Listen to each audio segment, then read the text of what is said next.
د طالبانو لخوا د نظر محمد یا خاشه ځوان شهادت او د لر او بر افغانانو غبرګونونه. هیله د ویډیو تر پایه وګورئ او چینل هم سبسکرایب کړئ.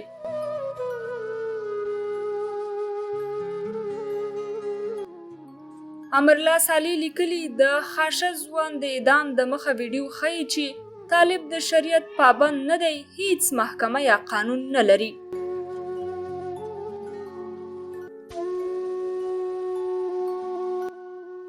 اریانا سعید لیکلي هغه څپېړې چې د ګران او بېوسه خاشه پر مخ د یو وحشي حیوان او شیطان له لوري ورکړل شوي، زړه یې راته څیرې کړ او له سترګو مې اوښکې جاري شوې.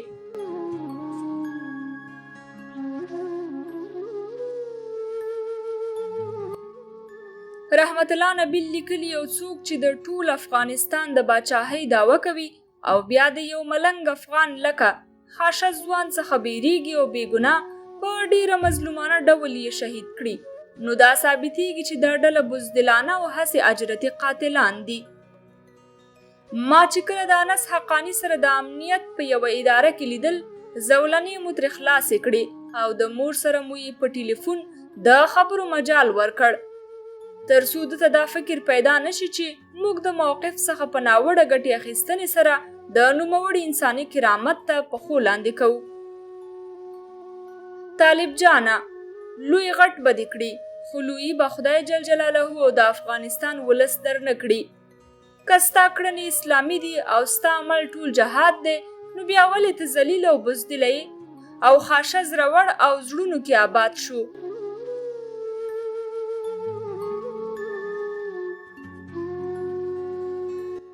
منظور پښتین لیکلي دا د طالبانو لخوا وژل شوی د یو افغان کمیډن فضل محمد مړی دی. له کله چې د دوحې د مذاکراتو پایلې لانجمنې شوي، نړۍ د طالبانو پر ظلمونو چوپه ده. په نوموړو مذاکراتو کې د طالبانو د پټنځایونو په هکله هیڅ یادونه نه ده شوې. د پښتون افغان په خاوره په یوه نوي بڼه جګړه دوام لري.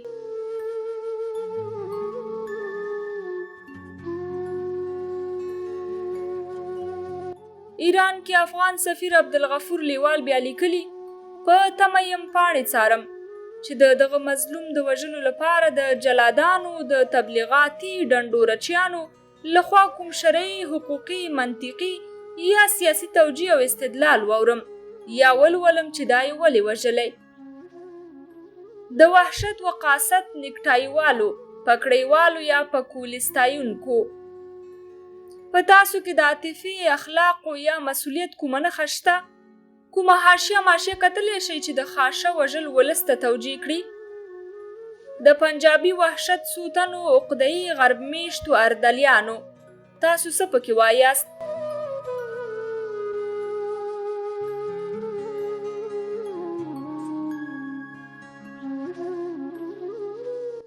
محسن داوړ بیا لیکلي افغان کمیډن نظر محمد وسلوالو طالبانو د خپل کور په زبردستۍ تیښتې نه وروسته شهید کړی شو. نظر محمد د انسانانو په خوله خندا راوسته، خو طالبانو د شخصیت له وجې پرې نه ښوده او شهید یې کړو. وسلوالو طالبانو خپل مرګ وژنې پیل کړي دي او نړۍ یې تماشه کوي.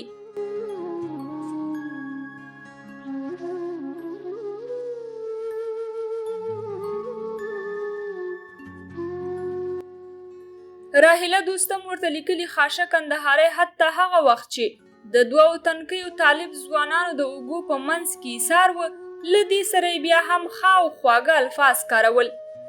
هغه طالبان هم د خپلې خوشطبیعتۍ وړ ګڼل. هغه طالب ته د انسان فکر کړی و.